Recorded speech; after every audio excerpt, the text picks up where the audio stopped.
Yo le peuple, c'est Nabil Tampo. On est sur Les Invisibles. Aujourd'hui, je reçois Nicolas Croze, couteau suisse. Il travaille dans le bâtiment, il fait de la musculation en compétition. C'est un artiste, il fait de la peinture, street art, et il est aussi organisateur d'un festival, Impose ton art. C'est parti. Le meilleur est à venir. Gardez le moral, je sais que les temps sont durs. Le stress électoral le fait que les tensions durent. Regardez vos enfants, leurs intentions sont pures. Elles nous donnent l'espoir de voir la vie au pluriel.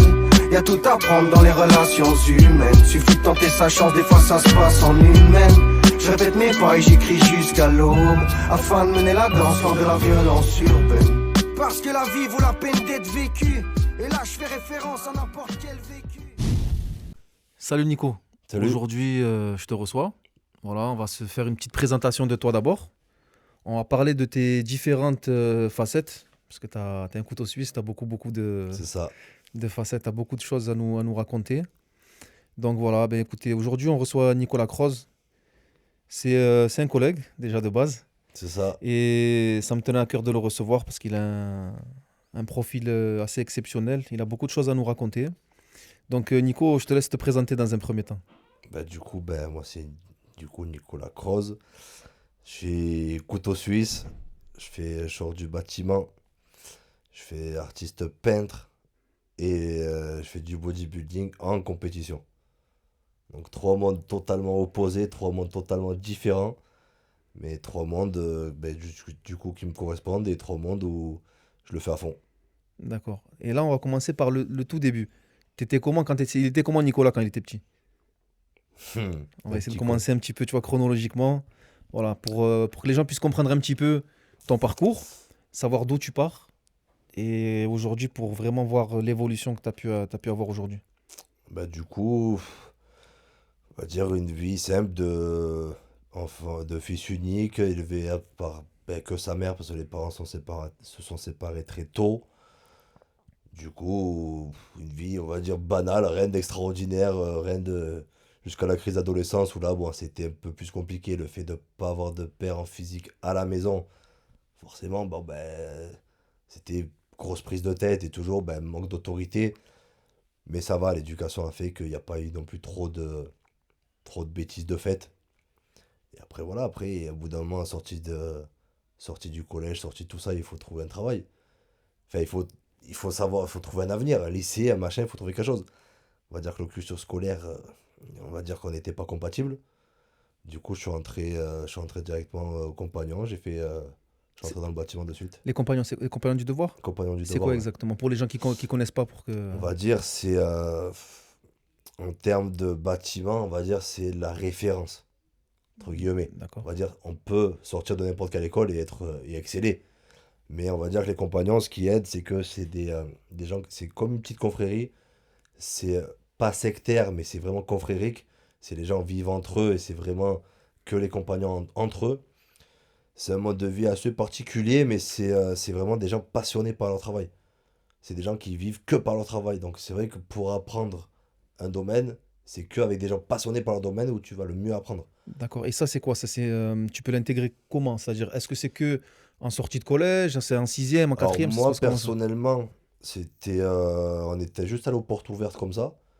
Et sorti de troisième, j'ai fait des tests pour entrer. Et du coup, c'est pas non plus des tests extraordinaires.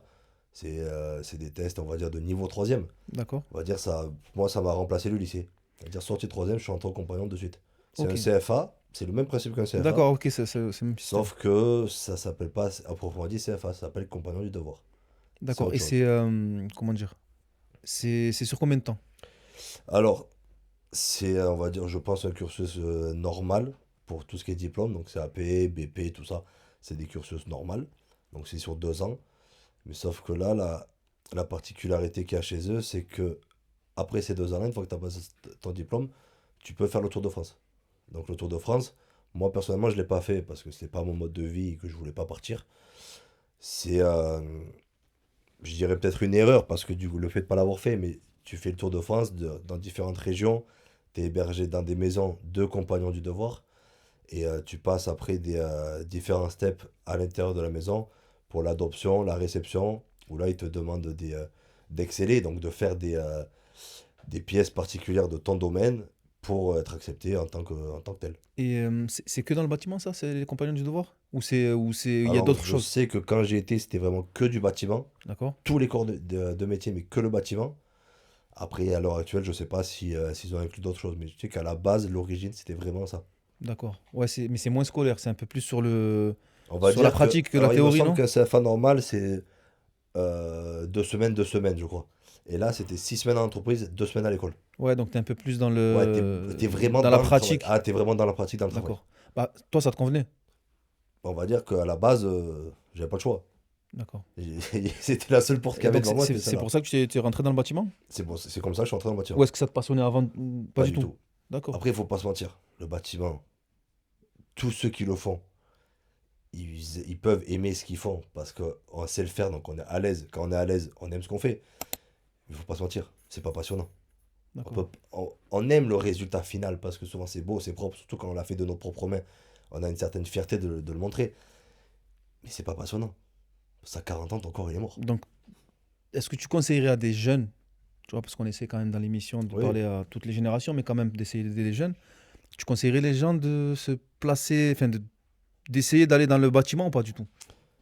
Ouais, Ouais, quand même. oui, parce que du coup maintenant il y a une nouvelle génération. Il n'y a plus cette génération à l'ancienne des gros rustres. On va dire, t'es un apprenti, ils vont te faire que de la merde, ils vont te jeter des outils, dire ben, nettoie-moi ça, fais ci, fais Ouais, ça. j'aurais un genre d'un petit peu de bizutage. Voilà, ouais, un Ouais, petit C'est peu. c'est un peu ça, un peu C'est alors. ça. Et du D'accord. coup, il n'y a plus tout ça.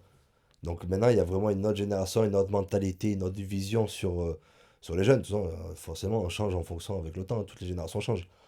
Donc oui, je le conseillerais, mais je le conseillerais pas de le faire par dépit. De le faire vraiment, de se renseigner avant de partir dedans, D'accord. parce qu'il y a quand même une conséquence de bâtiment, ça fait mal. Ça fait très mal. Et avec le temps, si on va dire, si on ne prend pas soin de sa propre santé, ben Parce qu'après, le bâtiment, c'est quand même large. Il y a beaucoup c'est ça. de métiers. Et pour être concret, est-ce que financièrement, ça vaut le coup de travailler dans le bâtiment? Parce qu'on va pas se mentir, le nerf de la guerre, c'est l'argent. Ouais, Les gens font des études, enfin, tous les cursus que les gens font, c'est pour travailler après et avoir un bon c'est salaire. ça. Est-ce que le bâtiment, enfin, moi je sais que j'ai des amis qui sont dans le bâtiment et je trouve quand même, selon les domaines où ils ont quand même des salaires convenables, je trouve. Après, c'est des travails quand même qui sont difficiles, C'est ça. très difficiles, très usants. Mais est-ce que pour toi, c'est quelque chose quand même qui est convenable au niveau des salaires? Alors, Parce ça, qu'après, après, juste c'est pour finir, compliqué. parce qu'après, il y a le truc d'être salarié et Voilà, il y a le truc de travailler à ton compte. Donc, c'est exactement. deux choses différentes aussi. Exactement. Moi, je dirais que c'est les gens du bâtiment, alors, tout le bâtiment en soi, je les mettrais au même rang que tout ce qui est infirmière et policier. C'est des métiers qui ils sont sous-payés, alors que c'est des métiers qui sont ultra utiles. Demain, on va dire quelqu'un qui a fait des centaines d'études, qui gagne des centaines de milliers d'euros par mois, chose qui est très bien pour lui, je ne crache pas dessus. Demain, il a une galère chez lui. On va dire, c'est tout bête sur sa toiture. Comment il fait pour réparer? Ah oui, il est Il obligé a d'appeler absolument un besoin d'un artisan, mec du bien sûr, bâtiment. bien sûr. Mais cet artisan-là, il n'a pas fait toutes ses études. Ok, c'est normal. Mais le simple ouvrier, bah, du coup, il gagne quasiment rien pour réparer ça. Alors qu'il est ultra utile. Oui, bien sûr. Au même taux qu'une infirmière qui, C'est ce que bah, j'allais te dire. pour te sauver, bah, du coup, tu n'as besoin que d'elle parce qu'il n'y a que elle qui peut te le sauver. Donc, on va dire, en termes de. C'est pas tant les entreprises qui payent pas assez. Je pense que l'État devrait peut-être gérer un peu mieux le truc. Mais Ouais, bon, ça, c'est c'est ce encore que un autre débat. si je résume un peu ce que tu dis, c'est que c'est pas forcément mis en valeur C'est ça. par rapport à l'importance de ces métiers-là. Parce Exactement. que je pense que quand on parle de bâtiment, on parle aussi un petit peu de BTP, de tout ce C'est qui est ça. travaux publics, etc. Et ben, ouais, C'est on ça, n'aurait pas des bonnes routes. On n'aurait pas des bonnes routes s'il n'y avait pas tout C'est ça. ça. Et ouais, d'accord. Ok. C'est ça. On va dire, c'est vrai que souvent, tous les gens qui sont moqués, critiqués, tout ça, c'est les gens qui sont en jaune au bord de la route en train de faire les travaux. Il pleut, ils sont sous la pluie. Il neige, ils sont là. Il fait pas beau, il y a une flaque d'eau, la voiture elle roule dessus, le mec il est éclaboussé. Ouais, ça fait rire. Mais sauf que Mais tu vois, c'est peut-être pour ça c'est aussi lui que qui va reboucher le trou dans lequel t'as roulé et tu l'as trempé. c'est pour Tu ça t'es aussi que moqué je de lui. voulais te recevoir parce que ça rentre exactement dans le cadre des invisibles. Tu vois, comme C'est on ça. disait, c'est des personnes dans le travaux public, dans les bâtiments, on voit pas forcément. C'est ça. Tu vois ce que je veux dire? Quand tu vas prendre tes clés, tu as acheté ton appartement ou tu loues, tu rentres dans une maison, Et oui. tu te dis pas, ben, le mec, il a travaillé dedans, En etc. fait, c'est tu vois? surtout ce que tu te dis pas quand tu achètes ou même louer, quand tu rentres dans une pièce, Juste fais le calcul, tu t'imagines même pas le nombre de personnes qui sont rentrées là Ouais. juste pour avoir cette pièce-là carrée. T'as le plaquiste, t'as l'électricien, t'as le plombier, t'as le carreleur. Souvent, ça peut être la même personne qui fait tout, mais tu as différents corps d'état. Donc tu as énormément de personnes qui sont venues là. Après, tu as aussi des intervenants extérieurs. Donc tu as ceux qui ont bâti les murs, ceux qui vont faire la façade, tu as ceux qui vont faire la charpente, ceux qui vont faire la toiture. Tout ça, pour que toi, tu ouvres juste la porte et rentrer dans ton appart. Et c'est que, comme tu dis, c'est des invisibles. Parce que moi, je sais qu'il y a beaucoup de gens qui sont rentrés dans le. J'ai des amis qui sont rentrés dans le bâtiment. Et comme tu disais, c'est souvent par nécessité C'est ça. et par défaut. Dans le sens où, si tu veux, ils n'avaient pas forcément un cursus scolaire qui leur permettait, tu vois, d'aller dans certaines filières ou bien d'avoir certains métiers. Et souvent, tu as des personnes qui y vont et c'est pas forcément des gens qui sont passionnés par ça. C'est ça. Mais au moins, c'est des travailleurs. Ah Voilà. bah, c'est ça. Moi, je pars du principe, tu vois, c'est pour ça que le podcast, il est fait aussi. C'est pour mettre en avant toutes ces personnes-là, parce qu'elles sont importantes et c'est des vaillants, ces gens-là. Ah bah oui. Parce que, comme tu disais, tu vois, qu'il pleuve, qu'il vente, etc., ces gens-là, ils travaillent, tu vois. Ouais. Comme on parlait tout à l'heure en off, quand tu me disais que, voilà, toi, tu faisais tout ce qui est toiture, voilà, c'est dangereux. Tu vois, il peut faire froid, du vent, etc. Et voilà, moi, je trouve que c'est pas assez mis en valeur, tous ces métiers-là, tu vois. Donc, Le donc, en problème, tout c'est que cas, c'est pas mis en valeur déjà dans l'opinion collective, parce que on les voit nulle part, donc forcément tu les mets pas en valeur. Et déjà quand tu es à l'école, ou même au collège ou au lycée ou ce que tu veux, quand t'es pas bon, ils te disent quoi? Bah tu iras là-bas, tu iras en Savoie, tu iras dans le bâtiment. c'est exactement ça. Je trouve que c'est assez. Et en fait, ils poussent les gens qui sont, on va dire, pas faits pour ce cursus scolaire, parce que il est pas fait pour tout le monde. Et ben au lieu de les pousser à faire ce que eux ils ont réellement envie de faire, ils les poussent à faire ça. Combien ont le CAP chaudronnerie? Ils travaillent en chaudronnerie maintenant. Ah, très peu. Voilà. Très peu. Et il y en a combien qui l'ont le diplôme? Ah non, il y en a énormément, moi, je Voilà. trouve. Parce qu'on Parce en fait qu'ils le poussent à le faire, Bien sûr. mais ils ont pas envie de le faire. Mais ils le font parce que ben, ils leur font un diplôme. Puis je pense qu'aussi, tous ces corps de métier sont mal vendus.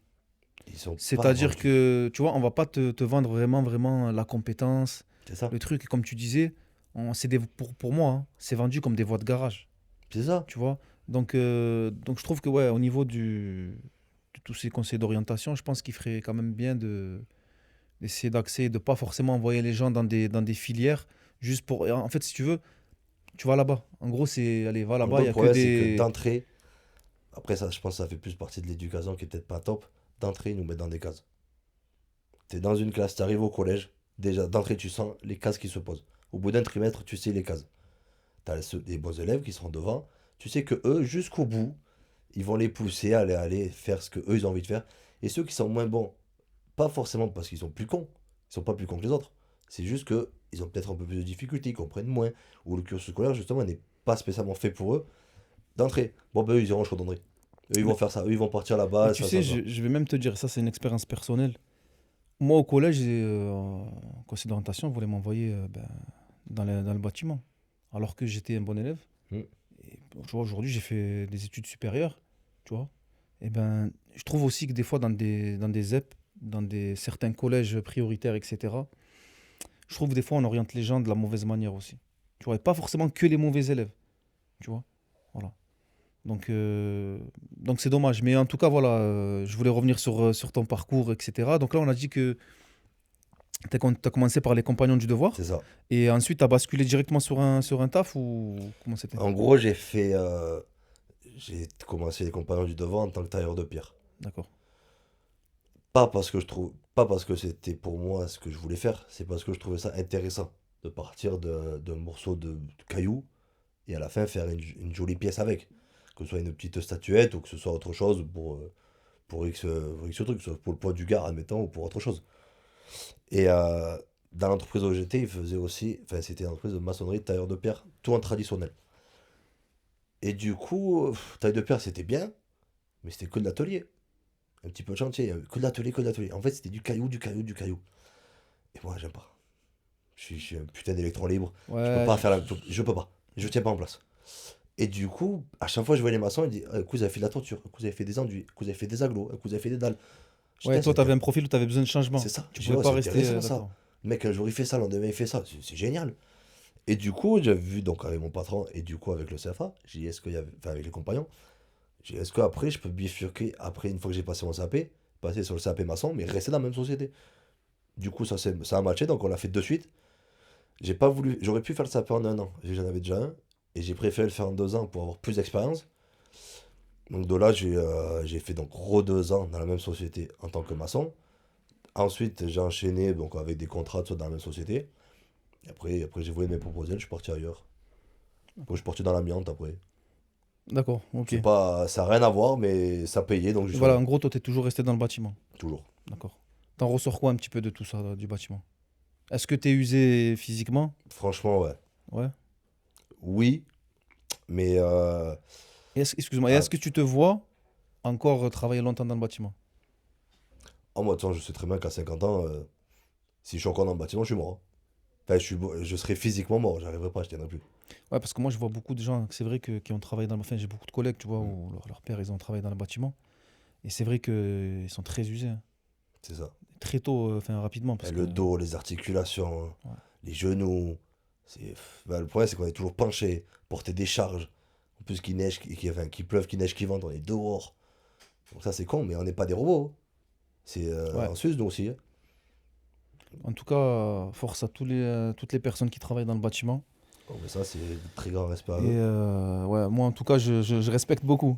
Je te mens pas, j'ai pas travaillé dans le bâtiment, hein. J'ai fait deux, trois trucs, c'est des petites missions comme ça. Mais jamais sur le long terme. Et Mm. c'était déjà difficile, tu vois. Après, ce qui est Donc, en tout cas, bien aussi, quand on chapeau. lâche pas, c'est comme dans tout, hein. À partir du moment où tu lâches pas ce que tu fais, après, tu augmentes aussi de niveau. Et après, forcément, tu as différents paliers. Ouais, mais je pense que tout le monde ne monte pas aussi, Nico, hein.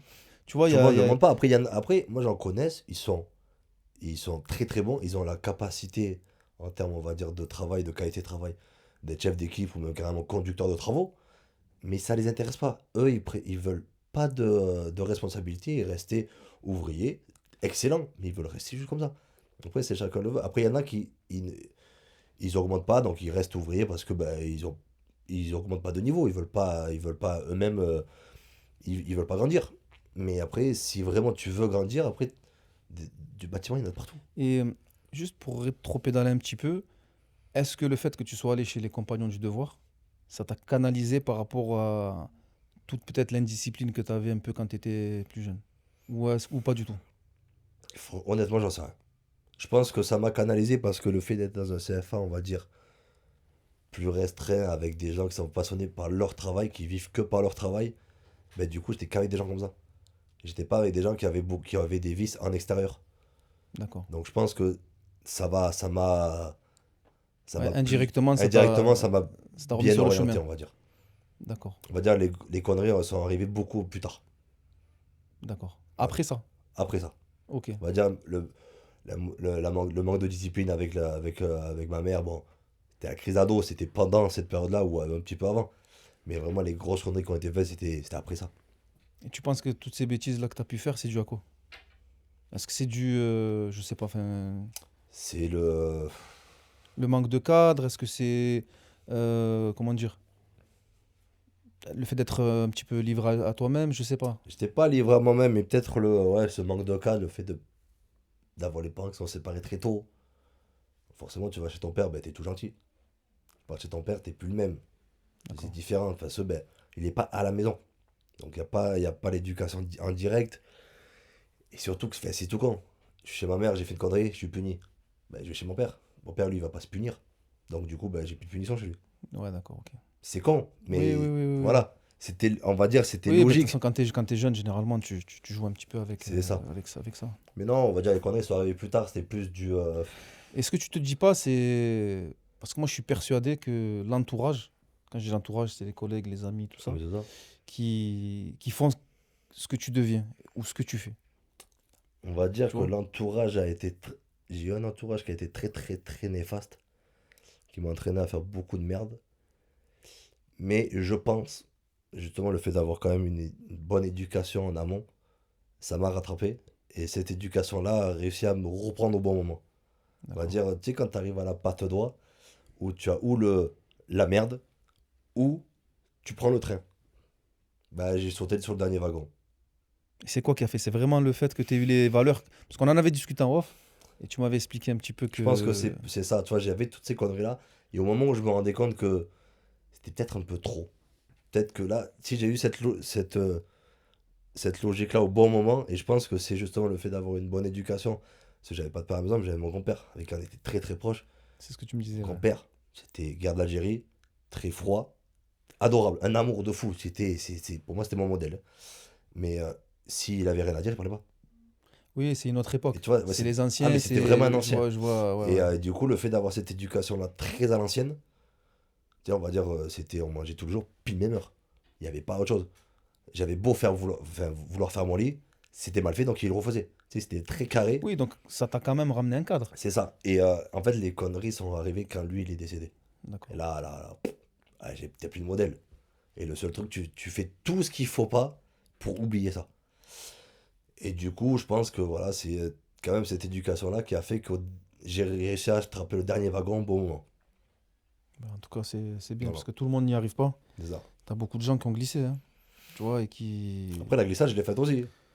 Oui, mais ce que je veux dire, c'est qu'ils ont glissé longtemps, quoi, tu vois. Et il y en Qui a ont qui pas- glissent encore. Voilà, qui sont encore et qui n'ont pas pu revenir. C'est ça. Écoute, je suis content en tout cas que t'aies pu rebondir.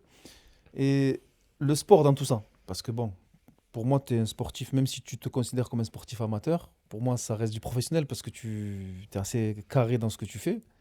Je vais Et jusqu'au bout. On va dire, je fais toutes les choses à on fond. va dire, tu fais les choses, voilà. Je trouve que tu fais les choses correctement, tu te donnes les moyens. Mais le sport, est-ce que tu as toujours été sportif depuis petit? Ou est-ce que du jour au lendemain, je sais pas, parce qu'il y a des gens, des fois, par exemple, je suis une bêtise, tu as des gens qui étaient en surpoids et ils ont eu un déclic, etc. Ils se sont mis au sport. Est-ce que c'est ton cas ou est-ce que tu as toujours fait du sport depuis petit? Alors moi, j'ai toujours été dans cet électron libre. J'ai eu la chance d'avoir une mère qui voulait m'ouvrir un petit peu à tout. Il y avait un sport qui, moi, me semblait intéressant. Et je ne savais pas comment m'inscrire. Ça marche, ça marche, ça marche pas, ça marche pas. Tu sais, quand t'es gamin, tu sais pas vraiment ce que t'aimes. Et un jour, donc c'était sur Nîmes, j'étais inscrit dans un club de multisport. Mais depuis gamin, j'y suis resté 12 ans là-bas. Le club de multisport, tous les samedis matins, on avait 3 heures de sport. Et en fait, ça a changé tous les trimestres. On avait donc 1 heure et demie, on va dire, de foot. Et après, on avait 1 heure et demie, je sais pas, on va dire, d'escrime, admettons. Ouais, donc ça t'a permis Mais déjà en 12 d'avoir ans, plusieurs trucs. Il y a Donc, combien de trimestres? Il y a combien de sports? Je les ai tous faits. Et du coup, j'ai toujours kiffé ça à fond, à fond, à fond, à fond. Après, bon, en grandissant, donc ça, c'est jusqu'à un certain âge. J'avais arrêté, après, je m'étais mis un peu à la boxe. Je me suis régalé. Après, forcément, en grandissant, tu te m'as fumé, tu te dis, bah, c'est bon, le sport, abandonné, c'est bon. Allez, je vais faire autre chose. Et tu préfères aller traîner, tu préfères faire autre chose. Et, euh, et après, en grandissant, du coup, un jour, tu te rends compte que fumer, c'est de la merde, ça coûte trop cher et ça vaut rien. Il faut arrêter. mais tu sais, Et comment tu fais pour c'est arrêter? là si tu veux, t'as des personnes qui n'arrivent pas à avoir cette gamberge. À quel âge ça t'est arrivé ce virage-là? En gros, c'est con. À ce moment-là, j'étais avec une fille, elle fumait pas, elle était plus jeune que moi. Et elle, ça a dérangé que je fumais. Elle m'avait dit, viens, fais le mois sans tabac. Donc je sais plus, je crois que c'est en novembre ou en octobre, je crois. Je lui dis, écoute, il y a les fêtes en décembre, il y a mon anniversaire en décembre. Je le fais pas, mais le soir de mon anniversaire, donc le 31 décembre à minuit pile, j'arrête de fumer. Entre-temps, on se sépare, mais je garde ma promesse. Donc à minuit pile le 31 décembre, le jour de mes 21 ans, j'arrête de fumer. Le 1er janvier, écoute-moi, j'avais envie de tuer tout le monde. C'est impossible. Et du coup, le seul truc, je voulais pas reprendre, et le seul truc qui a fait que j'ai pas repris, sport à fond. Je me suis mis à courir, à courir, à courir. J'ai fait l'acupuncture, Ah, ça t'as m'a quand commencé même par la aidé. course.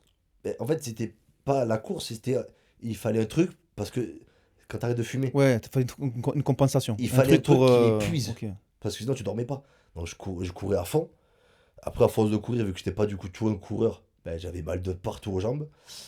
Et donc après, par la suite, je me suis mis un peu plus à la muscu.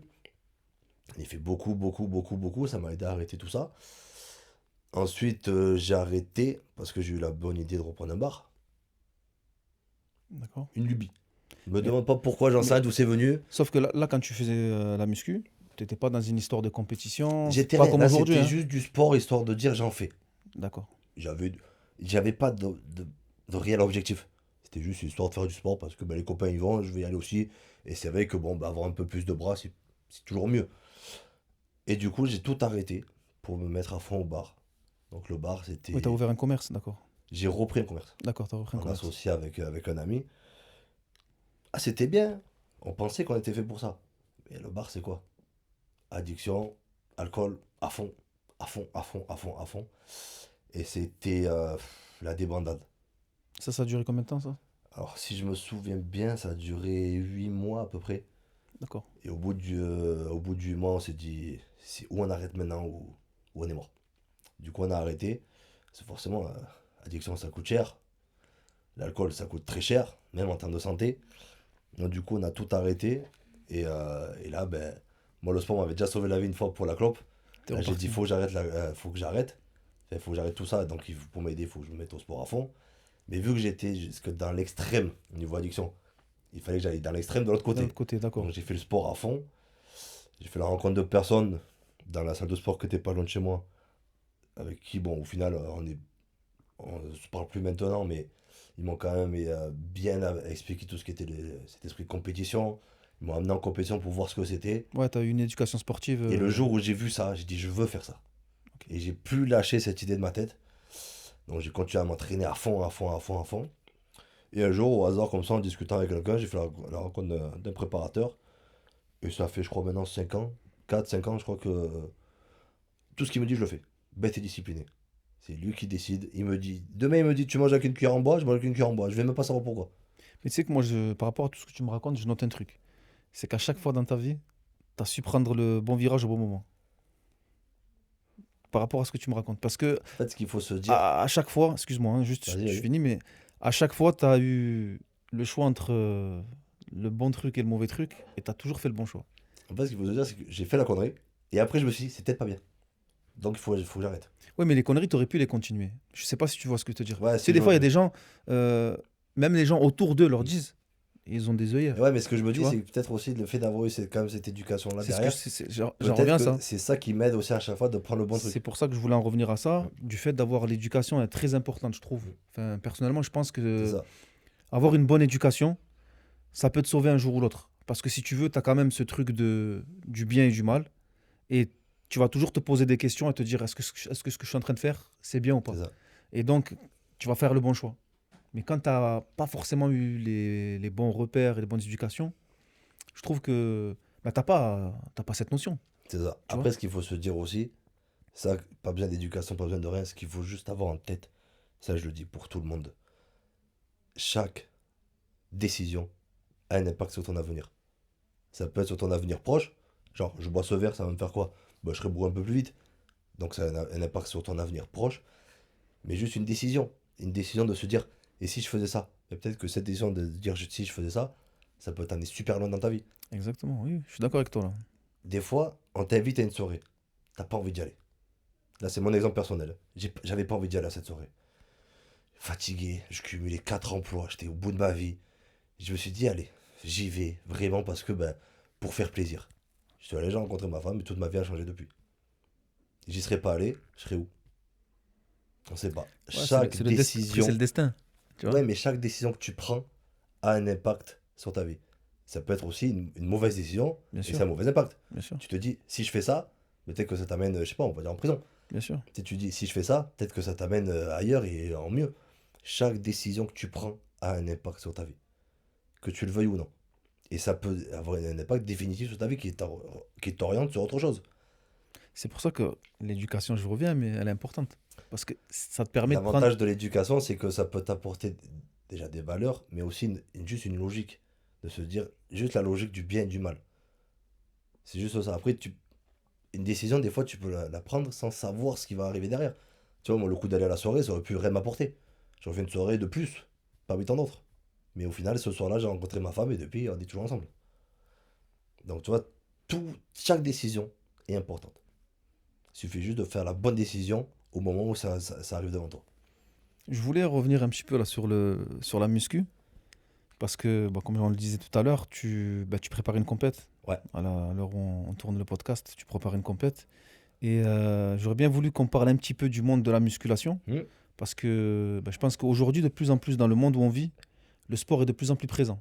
Je trouve que par rapport à une époque, les gens font quand même plus attention à. Enfin, je ne vais pas dire à leur santé, mais plus à leur physique.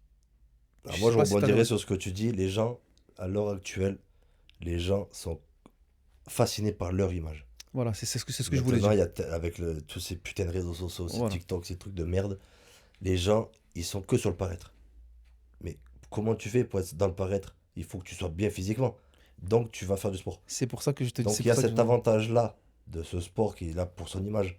Mais le sport n'est pas mis en avant comme il devrait l'être, comme il l'est dans d'autres pays. voilà, tu vois, moi je trouve que la musculation, elle est un peu vulgarisée.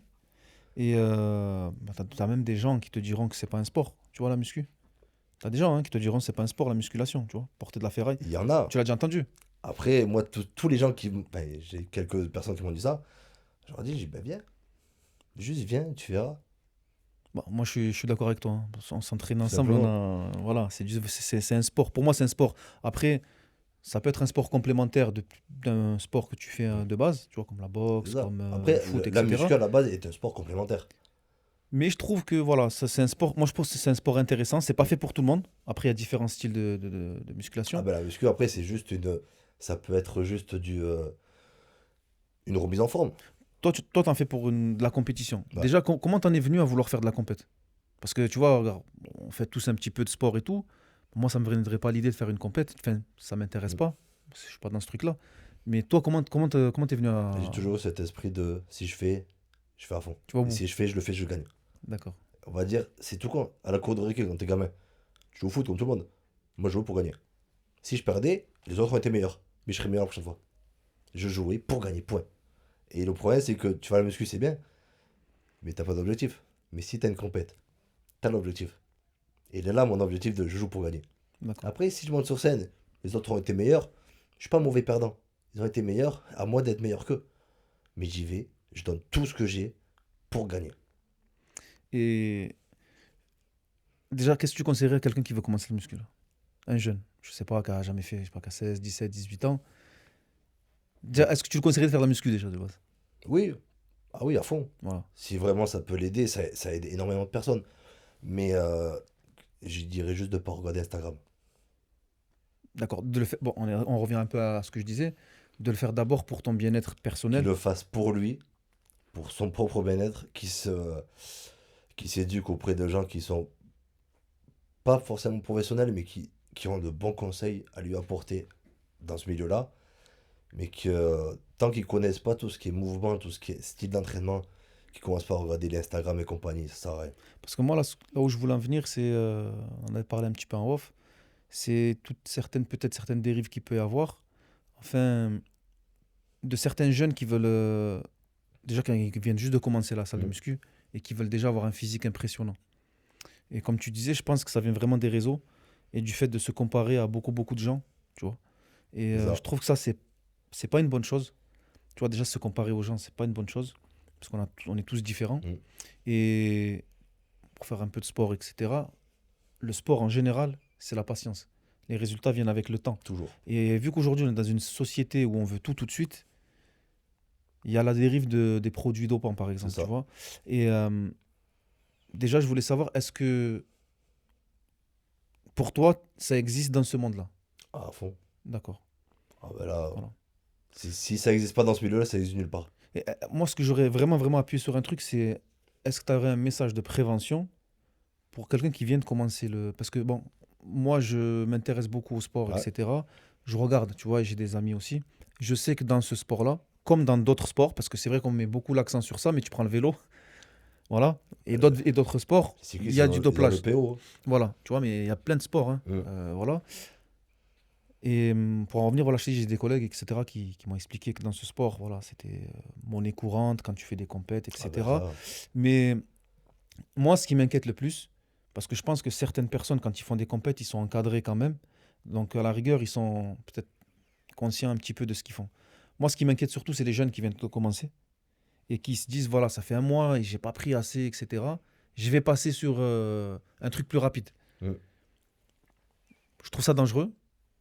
Qu'est-ce que t'en penses, toi? Et va on n'est dire- pas là pour faire les moralisateurs, tu vois, parce que chacun fait ce qu'il veut. Ah oui, oui. Mais je veux dire, je pense que, tu vois, se lancer dans de la musculation, vouloir les résultats rapidement et passer par exemple, à prendre des produits, là on parle pas de protéines, hein, on Ouais, parle des ouais. piqûres, etc.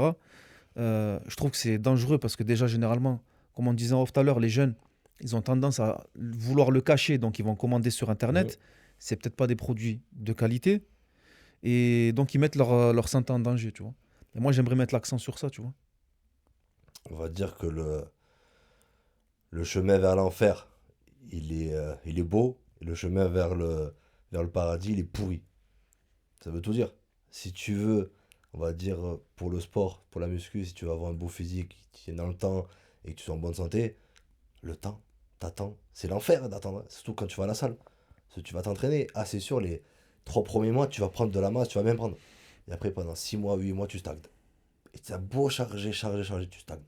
Et là, mentalement, les jeunes, mais tu as envie d'aller plus vite. Tu vas aller plus vite, tu vas aller plus loin. C'est bon, la créatine, c'est bien mignon, la prod, c'est bien mignon, mais eux, ils veulent plus. Parce que y a sur ces réseaux-là, tu as les gens qui commencent la salle, 6 mois après, ils ont explosé, ils ont pris Et 20 kilos. moi là où tu vois, j'en veux aux gens d'Internet. Tu vois, moi, je suis personne pour juger les gens. Mm. Chacun fait ce qu'il veut. Mais je trouve que prôner un physique impressionnant en disant je prends pas de produit, je trouve que c'est pas. Tu vois, pour moi, c'est comme vendre un produit mensonger. Tu vois ce que je veux te dire? Bah là, c'est Faire de la publicité mensongère. des youtubeurs ou des instagrammeurs qui font tu- ça, je tu- peux t'en citer des. Tu vois, bon, on n'est pas là pour ça, tu vois. Ah Mais ouais. ce que je veux te dire, c'est que moi, je le vois. Je m'intéresse beaucoup, tu vois, au sport et Et moi, tout. tu vois, je préfère, comme tu dis, tu vois, je préfère avoir quelqu'un qui va être honnête, Ouais. honnête, direct, qui va te dire, j'ai ce physique-là, je fais ci, je fais ça, qui va parler de tout ce qu'il fait, en assumant les produits qu'il prend à côté, mais en disant ce qu'il en pense, sans forcément en faire la pub, mais juste déjà en faire la prévention, comme tu dis, lui, je vais les respecter. Celui qui a un physique, ça se voit, c'est écrit dessus, comme quoi c'est un chargé, et qui te dit, je le fais pas, c'est pas bien, moi, je le faites pas, c'est pas bien, je le fais pas. Moi, je trouve ça hypocrite. Et non. Et limite, tu vois, Et c'est t'envoies un menteur. sale message aux gens. Et c'est menteur. Et c'est un sale message que tu Parce envoies à qu'en un fait, t'es en jeune. train de dire aux jeunes qu'ils peuvent avoir ton physique en allant à la salle. Voilà. Sans rien. Ben non. Dis-le. Dis-le que tu le fais. Assume-le. Et les gens vont plus te respecter. Je trouve que ça, justement, c'est peu respectable d'avoir un discours comme celui-là, en disant, je le fais, mais je le conseille pas parce qu'il y a ça, ça, ça, ça, ça. Il y en a des youtubeurs qui expliquent très très bien tout ça.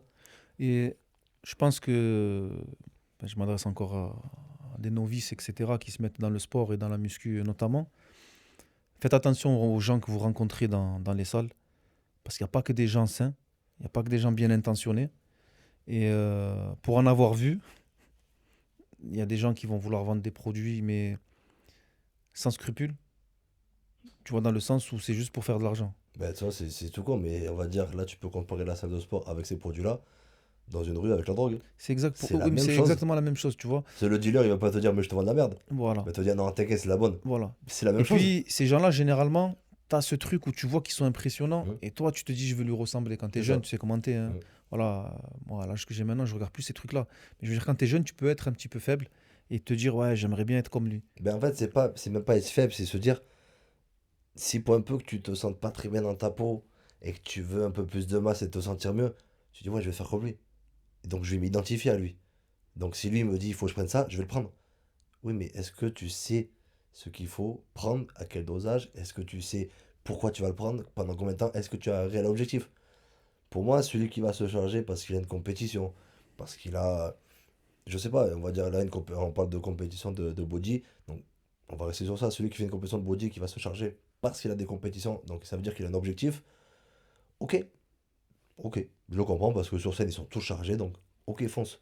Mais le gars qui veut se charger la gueule juste pour être le plus gros de la salle, ah, mais frérot, t'as pas d'objectif. Le compétiteur qui va monter sur scène, il va le faire, il sera déjà encadré parce qu'il a un préparateur. Forcément, c'est peut-être son préparateur qui le fournit ou quelqu'un d'autre, j'en sais rien. Mais il y a un suivi derrière. Le préparateur, son but, c'est de te faire monter sur scène et de te faire gagner pour que lui aussi gagne aussi en notoriété. Donc lui, son but, c'est pas de te mettre en mauvaise santé. Mais le gars de la salle qui va juste te vendre du produit, lui, il s'en bat les couilles de ta santé. Oui, Lui, oui, il va voilà. juste te dire, ben, prends ça, tu vas voir, ça va le faire. Ouais, mais t'as pas de suivi, t'as rien. Et le pire, c'est ceux qui vont se dire, je vais rien te dire, je vais le garder pour moi, je vais acheter sur internet. Ouais, mais t'achètes quoi? À quel dosage? Oui, parce que voilà, il y a pas de normes, il n'y a rien C'est du là tout. le problème. Donc, ouais, ouais, ok. Voilà. Bon, en tout cas, les jeunes, Surtout que même le faites pas n'importe sportif quoi. aguerri, n'importe quel sportif, de toute façon, même quand il le fait, même si c'est un petit dosage, pour juste une compétition ou le moins de trucs, de toute façon, tu sais que t'abîmes déjà ta santé. Donc, lui, il est déjà averti, il le sait. Voilà. Si t'achètes tout et n'importe quoi à la salle, c'est comme si t'achetais tout et n'importe quoi dans la rue, tu sais pas ce que tu prends. Et là, au niveau toi, de ta compétition, comment ça se passe? Ça fait combien de temps que tu te prépares combien de temps avant pour faire une compétition On va dire que toute l'année est une préparation au final. Toute l'année, tu prends de la masse. Il te faut absolument prendre au maximum de masse. Tu manges énormément de calories. Forcément, ben, c'est très très protéiné, beaucoup de glucides. Tu prends au taquet de poids. Et, euh, et en gros, pour monter sur scène, tu as en général entre 3 mois, 4 mois de préparation. Donc de sèche, comme on dit. C'est pas la sèche où tu manges du ridend pour être au bois et avoir des abdos à la plage. Là, c'est une sèche qui dure 3 mois. 3 mois, voire 4 mois. Où t'as aucun écart. Ça doit avoir un impact, je pense, quand même, la nourriture sur le moral, non? Ouais. Sur l'humeur et tout. Ah ben, c'est pas compliqué, hein. On va dire qu'au bout des 3 mois, si on va dire si ton entourage ne sait pas, ah ben, on va dire ton entourage veut ta Ouais, mort. parce que je pense que, tu vois, moi, si j'ai faim, je suis aigri, frère, tu vois. Ah, mais c'est pas compliqué. Donc je On me va dire, dis, quand t'es en prépa, tout ce qui peut t'énerver en temps normal, ben, tu l'as tous les jours. Parce que t'as faim. Quand t'as faim, t'es énervé. Mais quand t'as faim, tu dors pas. Quand tu dors pas, t'es énervé. Mais sauf ouais, que ouais, donc t'es énervé tout le temps, t'es quoi. énervé tout le temps. Ton Ok. entraînement, il peut pas réduire. Au contraire, c'est à ce moment-là qu'il doit encore plus charger. Donc du coup, ton entraînement est encore plus fatigant. Donc t'es plus fatigué. Donc t'es plus énervé. Donc t'as plus faim. Donc t'es plus énervé et ainsi de suite. Et puis, il y a un autre aspect aussi que les gens négligent. Je trouve que c'est un sport de riche. Quand je dis sport de riche, je me comprends. C'est pas un sport de riche, tu vois, Ouais. genre pour les riches, mais en gros, ça coûte cher. C'est un sport qui coûte énormément Je cher. trouve que c'est un sport, quand on s'y met, c'est un sport qui coûte cher. Ne serait-ce que les compléments alimentaires. Tu vois, parce que les complémentaires mensuellement, Ah, mais même pas besoin d'aller jusqu'à juste bien manger correctement. ouais. Juste à l'année, ça coûte, pardonne-moi du terme, mais ça coûte une couille. Bien manger coûte plus cher que manger de la merde. Et surtout que franchement, c'est plus long. Tu manges de la merde, tu prends un truc tout prêt, tu fais chauffer, c'est parti, c'est fini. T'as ton repas. Là, déjà, tu dois tout préparer à chaque fois. Donc ça, à la rigueur, c'est Ouais, rien. ça c'est une organisation, C'est d'accord. juste à bien s'organiser. Mais ça coûte trop cher. Les plaquettes d'œufs, ça coûte 1,5 €. Tout on va dire, je sais pas, les patados, les machins, tout coûte cher. Et surtout que tu manges, on va dire, à l'année, vu que tu dois prendre du poids, tu manges beaucoup. Et c'est que des trucs, tous les aliments coûtent le plus cher. Pour le Covid, je faisais attention à ce que je mangeais. Enfin, j'ai essayé de suivre une diète, justement, pour pas être trop, pas faire comme tout le monde, à trop grossir. Ah, pendant le Covid, c'est pas compliqué. Tout ce que moi je mangeais, personne ne mangeait. On va dire tout ce qui était légumes, tous ces machins, personne ne les mangeait, donc moi je les avais. Mais ça coûtait 1,5 €. Si j'en suis sûr, moi à la fin du Covid, j'étais plus ruiné parce que j'avais bien mangé que les autres. Mais parce que moi, je trouve même, bon, il y a le côté nourriture, Mm. mais tout ce qui est complément alimentaire, tu vois, Après les compléments, ça coûte un œil. je trouve que c'est très cher. Après les compléments en soi, hormis tout ce qui est petites vitamines que t'as pas dans les aliments, tout ce qui est vitamine C, vitamine D, tous ces trucs-là, les multivitamines, dans les aliments, tu les as pas. T'as beau en manger au taquet, tu les as pas. Donc ça, tu peux les avoir pas trop cher. Créatine, tu vois, par exemple. Après, la créatine, tu peux la prendre, mais en soi, c'est ton corps en crée déjà. Donc c'est pas gênant. La protéine, tu peux ne pas la prendre parce que tu l'as quand même dans les aliments. Mais le problème, c'est que pareil, ça te fait manger encore plus. Donc encore plus cher. À choisir, je préfère acheter un pot de prot à 50 balles que acheter 2 kilos de poulet. Ouais, puis la digestion, c'est pas la même aussi. Déjà ça. Et c'est vrai que même, regarde, on en revient encore au chantier. Je préfère mieux boire mon shaker de prot à 10 heures que m'arrêter pendant un quart d'heure pour manger mon poulet. Oui, c'est parce que voilà, tu vois, Voilà. parce que c'est pareil, des fois, sur les réseaux, ils vont t'expliquer, oui, il faut faire ci, ça, mais les gens, ils travaillent Eh aussi, ouais. tu vois. Ah ben c'est On sûr a, que on a tous une vie, donc, quand tu travailles sur les réseaux sociaux, que tu es derrière ton ordinateur, tu as le temps, tu peux faire ce que tu veux. tu vois. Les gens qui sont dans leur bureau, ils ont pas le temps, mais ils ont plus facilement le temps de manger, on va dire un tupperware. Les gens sur un chantier ou même un chauffeur de bus ou j'en sais rien, il n'a pas le temps. Le shaker, c'est plus facile. Donc tu as cette variante. Mais voilà. Bon, Ça en tout coûte quand même un cas, œil. j'espère que la compétition, ça va le faire, frère, hein. T'inquiète. J'espère que tu vas aller au bout. Comme il dit un Et rappeur français, un rappeur ni moi, il n'y a personne devant. bah écoute, moi, c'est ce que je te souhaite. En tout cas, on va suivre tout ça. Et comme on disait tout à l'heure, tu es un couteau suisse. Et on n'a pas encore abordé le sujet du côté artistique. Ouais. Voilà. Ben, on s'est rencontrés déjà de base un petit peu sur ce côté-là, par rapport au rap, par rapport à vu que C'est je ça. rappe, etc. Et je voulais aussi mettre en avant ce côté-là de ce que tu fais, parce que je trouve que c'est vraiment magnifique ce que tu fais. Merci. Vraiment, c'est sincère. Là, le DBZ que tu as fait derrière moi, tu m'as régalé. Mais voilà, est-ce que tu peux nous parler un petit peu? Le machin. Ouais, il est grand. Je Il fais est une grand, tu vois. fusion au milieu d'une fenêtre. Mais on essaiera de voir, j'essaierai de voir si je peux le mettre là sur le podcast pour que les gens voient. comment ça t'est venu déjà ce truc du côté artistique? Parce que pour moi, c'est du street art, mais vraiment, tu fais des trucs que j'ai pas vu ailleurs, tu vois.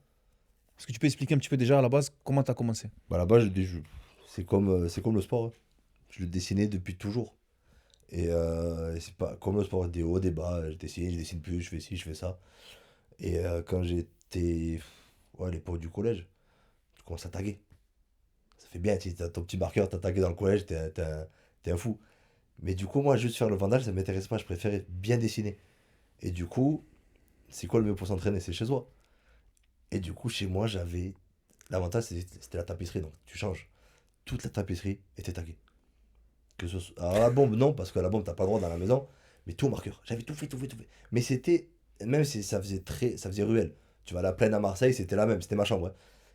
Mais c'était propre. C'était vraiment. Je faisais attention aux traits. Tu voyais que c'était le début. Et au fur et à mesure de mes tags, tu voyais qu'au fur et à mesure, ils étaient Il y de avait mieux en mieux. l'évolution. Et après, j'avais. Donc, forcément, comme tout le monde, enfin, tous ceux qui ont fait du graphe, j'ai acheté les bombes. J'allais en faire un petit peu en ville à droite à gauche. Mais moi, le vandal, ça m'intéressait pas. Déjà, juste cette vie de graffeur où, ouais, tu m'as touché, ouais, mais toi, ta peinture, elle m'a touché. Ils se font des guerres pour rien, ça sert à rien. Aller prendre des risques, aller sauter des voies ferrées pour taguer le train, pour qu'à Paris, ils voient qu'il y a mon nom sur le train. Ouais, c'est bien. Et après, ça sert à rien. Aller taguer la façade d'un mec parce que tu le connais pas, mais parce que tu avais envie de faire ton truc. Ouais, mais lui, il a quand même payé quelqu'un pour faire sa façade. Donc, du coup, ça va lui coûter un œil pour changer. Ça m'intéressait pas. Je préférais, tu sais, aller dans un tunnel, caché. Personne ne va voir ce que je fais. Mais au moins, je prends mon temps, je fais mon dessin. Et c'est tout. Je faisais que ça. Après, j'avais arrêté. Ensuite, je m'étais mis à faire un petit peu sur des toiles au Posca. C'était bien, c'était marrant. Je m'occupais. Mais il n'y avait aucun intérêt. Au bout d'un moment, ça m'a vite passé. Et après, la vie a fait que je dessinais plus trop. Et j'en reviens encore quand j'avais rencontré ma femme. Du coup, quand on s'est installé ensemble, j'avais dit j'arrive sur 7. Une ville très street, très artistique. Il y a des peintres partout. Chaque coin de C'est rue, il y a vrai, un c'est vrai. peintre. Et du coup, je me suis dit, putain, j'ai envie de reprendre. Et j'avais dit, comme ça en déconnant, j'ai dit, bah, écoute, donne-moi tous les dessins animés que tu regardais quand tu étais petite fille, je redessine. Si ça le fait que le résultat me va, je reprends le dessin, sinon j'arrête, et je reprends plus. Je l'ai fait, du coup ça a matché de fou, ça a trop bien marché. Et du coup j'étais reparti sur ça, donc je faisais à la base que des toiles au Posca. Je suis resté dans ma zone de confort de ce que je savais faire. Et un jour, demi-festival, hein, j'ai parlé avec pas mal d'artistes. Et je sais pas, j'ai eu la fleur. Je parlais avec Petit Copec, j'ai changé quelques mots. Et je sais pas, j'ai eu un truc. Et j'ai pris des crayons. Mais des crayons que j'avais pas touchés depuis le collège. La dernière fois que j'avais touché mes crayons, j'avais dessiné la France en histoire-géographie. Et je prends ces mêmes crayons-là et je dessine. Du coup, vu que c'était, on va dire, les mots que j'avais changé avec Petit Copec, ça m'a donné l'envie. Je me suis dit, bah, je vais dessiner un truc pour lui, on verra bien. Et je dessine, et je dis, putain, mais ça marche de fou. Putain, mais je me démerde bien du coup. Et du coup, bah, j'ai enchaîné, donc j'en ai fait un petit peu pour tout le monde. Puis chauffé, parce qu'au début, je découvrais tout juste mon crayon, donc j'en ai fait un peu pour ma mère, mon père, pour tout le monde. Et j'ai dit, bon, ben, vas-y, on continue. Donc je continue un peu le crayon. Ensuite, j'ai essayé le stylo. Putain, le stylo aussi, ça match. Vas-y, on continue. Donc j'ai fait plein d'autres crayons, plein d'autres trucs que au crayon, que au stylo, pardon. Et là, je me dis, si j'essaye les deux. Donc je mélange les deux. Putain, ça match aussi. Et je continue. En fait, j'ai appris, mais d'un coup, j'ai pas fait d'école, j'ai rien fait. Mais j'étais trop vague. Comme tu dis, couteau suisse, je faisais du crayon sur du papier, je faisais de la bombe, je faisais du Posca, je faisais du stylo, je faisais tout. Il y a trop de choses, trop de projets, moindre petit truc, je me dis putain, ça je vais le prendre, je vais le peindre. Du coup, chez moi, ça s'entassait de partout, j'avais trop de merde de partout. C'est de la merde artistique, mais il y en avait trop, c'était beaucoup trop. Et au bout d'un moment, donc tout ça, j'ai réussi à écouler un peu, à donner à droite à gauche, à revendre ou quoi. Et un jour, juste comme ça, pour essayer, ma mère avait des faux billets, avait des vieux billets qui sont plus en circulation. J'ai dit, tiens, je vais essayer. Et j'ai juste fait un dessin et j'ai dessiné Luffy de One Piece. J'ai dit, putain, ça fait bien. Et là, j'aime bien. Et je l'ai encadré. C'était billet français? Non, alors, le Luffy, c'était un billet philippin. Ok. C'était, il me semble, 100 pesos philippins. Et j'ai juste changé la tête du président, j'ai mis la tête de Luffy. Ça a matché, j'ai encadré, j'ai dit, bah écoute, je l'amène en expo, on verra bien. Aussitôt déballé, aussitôt vendu.